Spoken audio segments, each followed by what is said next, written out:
बिस्मिल्लाहिर्रहमानिर्रहीम। अस्सलाम वालेकुम स्टूडेंट्स। पिछले लेक्चर में हमने देखा हमारे पास मैट्रिसेस की डिफरेंट टाइप्स थी। उन टाइप्स को हमने डिस्कस किया और उन्हीं से रिलेटेड हमने कुछ एग्जांपल देखी। अब उन्हीं एग्जांपल को हम जहन में रखते हुए, उन्हीं टाइप्स को हम जहन में रखते हुए 1.2 सॉल्व करेंगे। First question is from the following matrices identify unit matrices, row matrices, column matrices and null matrices. तो हमारे पास नीचे कुछ मैट्रिसेस दिए गए हैं। अगर हम फर्स्ट मैट्रिक्स देखें तो इसमें जितनी भी एंट्रीज हैं वो सारी की सारी ज़ीरो हैं, तो ये वाला नल मैट्रिक्स कहलाएगा। दूसरा मैट्रिक्स बी, इसमें सिर्फ़ और सिर्फ एक रो है, इसलिए ये रो मैट्रिक्स कहलाएगा। सी वाला, इसमें सिर्फ एक कॉलम है, इसलिए हम इसको कॉलम मैट्रिक्स कहेंगे। डी में डायगोनल में दोनों एंट्रीज़ 1 1 हैं और बाकी सारी ज़ीरोज़ हैं, इसलिए इसको हम यूनिट मैट्रिक्स, इसको हम आइडेंटिटी मैट्रिक्स भी कहते हैं। E is equal to zero, इसमें सिर्फ एक ही एंट्री है जो कि ज़ीरो है, तो ये भी नल मैट्रिक्स होगा। एफ मैट्रिक्स को अगर हम देखें तो इसमें सिर्फ एक कॉलम है, इसलिए इसको हम कॉलम मैट्रिक्स कहेंगे। दूसरा क्वेश्चन भी यही है कि from the following matrices identify different types of the matrices, square matrix, row matrix, identity matrices, rectangular matrices, column and null matrices. पहला जो मैट्रिक्स है इसको अगर हम देखें तो इसमें नंबर ऑफ़ रोज़ और नंबर ऑफ़ कॉलम्स इक्वल नहीं हैं। 2 रोज़ हैं, 3 कॉलम्स हैं, तो ये रेक्टेंगुलर मैट्रिक्स कहलाएगा। दूसरा मैट्रिक्स अगर हम देखें तो इसमें नंबर ऑफ़ रोज़ और नंबर ऑफ़ कॉलम्स इक्वल नहीं हैं, ये रेक्टेंगुलर मैट्रिक्स भी होगा, लेकिन ये एक स्पेशल केस है जिसमें सिर्फ एक ही कॉलम है, इसलिए हम इसको कॉलम मैट्रिक्स कहेंगे। थर्ड में हमारे पास 2 रोज़ 2 कॉलम, दोनों number of rows number of columns equal हैं, इसलिए ये स्क्वायर मैट्रिक्स कहलाएगा। नंबर 4, ये एक स्क्वायर मैट्रिक्स है। स्क्वायर मैट्रिक्स होने के साथ साथ ये डायगोनल मैट्रिक्स भी है। डायगोनल होने के साथ साथ ये स्केलर भी है, लेकिन स्केलर में आके ये एक स्पेशल केस है कि जिसके डायगोनल में दोनों एंट्रीज 1 1 हैं, इसलिए हम इसको आइडेंटिटी मैट्रिक्स का नाम देंगे। नंबर 5, इसमें 3 रोज़ और 2 कॉलम्स हैं जो कि इक्वल नहीं हैं, इसलिए हम इसको रेक्टेंगुलर मैट्रिक्स का नाम देंगे।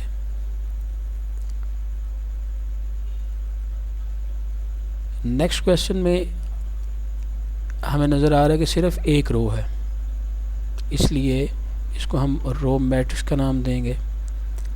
नेक्स्ट क्वेश्चन में एक कॉलम है, एक ही कॉलम है सिर्फ, इसलिए हम इसको कॉलम मैट्रिक्स कहेंगे। नेक्स्ट क्वेश्चन में 3 रोज़ 3 कॉलम्स हैं, number of rows number of columns के इक्वल हैं, इसलिए ये स्क्वायर मैट्रिक्स कहलाएगा। लास्ट, इसमें जितनी भी एंट्रीज हैं वो तमाम की तमाम ज़ीरो हैं, इसलिए हम इसको नल मैट्रिक्स कहेंगे। नल मैट्रिक्स और ज़ीरो मैट्रिक्स। अच्छा, एक मैट्रिक्स एक से ज़्यादा टाइप का भी हो सकता है, जिस तरह अभी ये नल मैट्रिक्स हमने देखा, तो नल मैट्रिक्स में 3 रोज़ 2 कॉलम्स हैं, तो number of rows number of columns के इक्वल नहीं है, इसलिए ये रेक्टेंगुलर भी है, रेक्टेंगुलर होने के साथ साथ नल भी है। नेक्स्ट क्वेश्चन में भी हमने मैट्रिसेस को ही आइडेंटिफाई करना है। अब इसमें किन किन मैट्रिसेस को हमने आइडेंटिफाई करना है? Diagonal, scalar and unit. ए अगर मैट्रिक्स को हम देखें तो इसमें डायगोनल की जो एंट्रीज़ हैं वो दोनों इक्वल हैं, 4 4, ये हमारे पास स्केलर मैट्रिक्स होगा। बी को हम देखें तो इसमें डायगोनल में एंट्रीज़ हैं, बाकी एंट्रीज़ मौजूद नहीं हैं, वो ज़ीरो हैं, और डायगोनल की एंट्रीज़ इक्वल भी नहीं हैं, इसलिए सिर्फ़ और सिर्फ ये डायगोनल मैट्रिक्स होगा। सी, अभी हमने प्रीवियस क्वेश्चन में भी हमने देखा, ये वाला यूनिट मैट्रिक्स। डी वाला जो है ये डायगोनल मैट्रिक्स होगा, क्योंकि डायगोनल मैट्रिक्स की अगर हम डेफिनेशन की बात करें तो डायगोनल में मौजूद एटलीस्ट 1 नॉन ज़ीरो एंट्री होनी चाहिए, बाकी सारी ज़ीरो हों तो वो डायगोनल मैट्रिक्स कहलाएगा। ई वाला इसको अगर हम सॉल्व करें तो सॉल्व करने के बाद हमें पता चलेगा कि 5 - 3 इज़ 2 एंड 1 + 1 इज़ 2, तो दोनों डायगोनल की एंट्रीज इक्वल आ जाएंगी। ये देखें, इसलिए हम इसको कहेंगे ये एक स्केलर मैट्रिक्स है।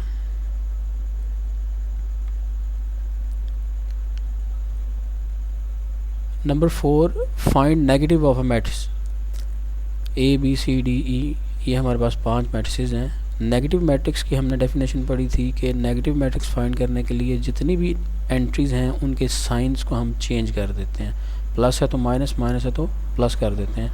अगर A की बात करें तो A के साथ हमने माइनस लगा दिया और जितनी भी एंट्रीज थी उनके साइन चेंज कर दिए, ये हमारे पास नेगेटिव मैट्रिक्स फाइंड हो गया। सेम इसी तरह हम B को भी फाइंड करेंगे। -3 1 -2 -1। C में सारी की सारी एंट्रीज पॉजिटिव हैं, इन सब को हमने नेगेटिव कर दिया। D में देखें, साइन चेंज कर दिए, ये नेगेटिव हो गया। और सेम इसी तरह हम E को भी सॉल्व कर लेंगे। Number 5, find the transpose of each of the following. हमने ट्रांसपोज की डेफिनेशन ये पढ़ी थी कि जितनी भी रोज़ हैं उनको कॉलम, या जितने भी कॉलम्स हैं उनको रोज़ में चेंज कर देने से जो नया मैट्रिक्स हमें मिलता है उसको हम ट्रांसपोज ऑफ द मैट्रिक्स कहते हैं। अगर A की बात करें, इसमें एक ही कॉलम है, इसको हम रो में चेंज कर दें तो हमारे पास ये नया मैट्रिक्स बनेगा। ये ट्रांसपोज आ गया A का। सेम इस तरह B में एक रो है, इसको हम कॉलम की शक्ल दे दें, ये हमारे पास B का ट्रांसपोज आ जाएगा। C में 3 रोज़ 2 कॉलम्स हैं, तो 3 रोज़ 2 कॉलम्स में चेंज हो जाएंगी और जो 2 कॉलम्स हैं वो रोज़ में चेंज हो जाएंगे, तो हमारे पास ये C का ट्रांसपोज आ जाएगा। D में 2 रोज़ 2 कॉलम्स हैं, तो 2 3 रो में है तो ये 2 3 कॉलम में आ जाएगा। 0 5 रो में है तो ये 0 5 कॉलम में आ जाएगा। सेम इस तरह E, इसकी भी रोज़ और कॉलम चेंज कर दिए। F, इसके भी हमने कॉलम और रोज़ को आपस में चेंज कर दिया।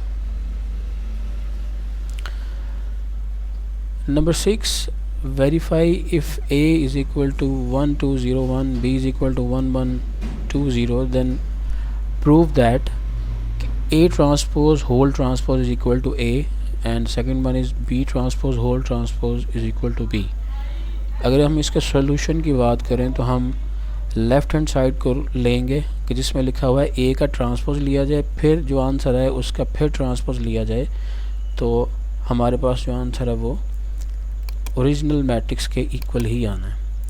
अगर हम बात करें A के ट्रांसपोज की तो ये देखें, A में हमारे पास 1 2 रो में है, हमने यहाँ पे इसको कॉलम में चेंज कर दिया। 0 1 रो में इसको कॉलम में चेंज कर दिया, ये आ गया A का ट्रांसपोज। अगर इसका फिर ट्रांसपोज लेते हैं हम, जो कि लेफ़्ट हैंड साइड की डिमांड है, तो 1 0 1 0 कॉलम में चेंज हो गया, 1 2 ये वाला 2 1 में इस तरह चेंज हो गया, जो कि A मैट्रिक्स के इक्वल ही है।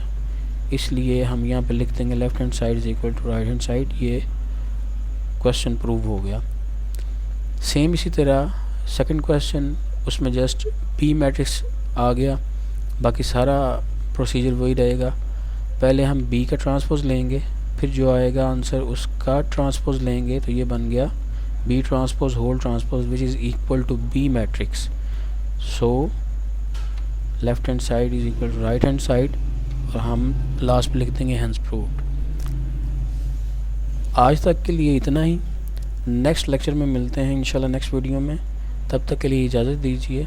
अल्लाह हाफ़िज़।